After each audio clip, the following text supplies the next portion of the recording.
আফগানিস্তানের বিপক্ষে টি-20 সিরিজ খেলতে যাচ্ছে বাংলাদেশ ক্রিকেট দল।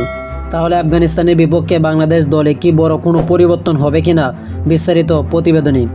লিটন দাস খেলবেন কি খেলবেন না, এশিয়া কাপে বাংলাদেশ শেষ 2 ম্যাচে আগেই এই প্রশ্নটি ঘুরে ফিরে এসেছে। আজ শারজায় আফগানিস্তানের বিপক্ষে 3 ম্যাচ টি-20 সিরিজে এমন ম্যাচে অবশ্যই প্রশ্ন তোলার সুযোগ নেই। লিটন চোটের কারণে আগে দেশে ফিরেছেন। আফগানিস্তানের বিপক্ষে টি-20 সিরিজের নেতৃত্ব দেবেন জাকের আলী। জাকেরের নেতৃত্বে আফগানিস্তানের সিরিজের প্রথম ম্যাচে বাংলাদেশের একাদশ কেমন হতে পারে। এশিয়া কাপের আগে ফাইনালে ওঠার ম্যাচে পাকিস্তানের বিপক্ষে তানজিন হাসানকে একাদশের বাইরে রেখেছিল বাংলাদেশ। ওপেন করেছিলেন পারভেজ হাসান ও সাইফ হাসান। এশিয়া কাপে দারুণ ব্যাট করায় সাইফের একাদশে থাকা মোটামুটি নিশ্চিতই। তবে তার সঙ্গে তানজিন নাকি পারভেজ ওপেন করবেন সেটি একটি প্রশ্ন।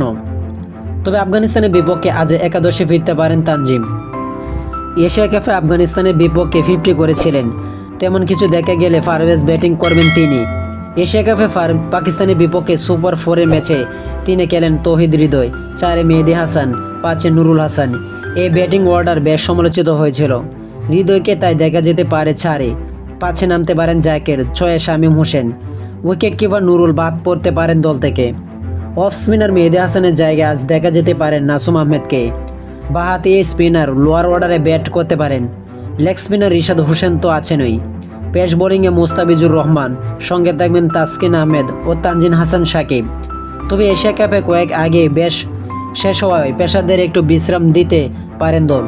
সেক্ষেত্রে সবার আগে নামটি আসবে মুস্তাফিজুরের, কারণ এশিয়া কাপে সব ম্যাচ খেলেছেন। জয়ের ধারায় ফিরতে অবশ্য সেরা ফ্রেশ বোলিং আক্রমণ নিয়ে মাঠে নামতে পারেন বাংলাদেশ।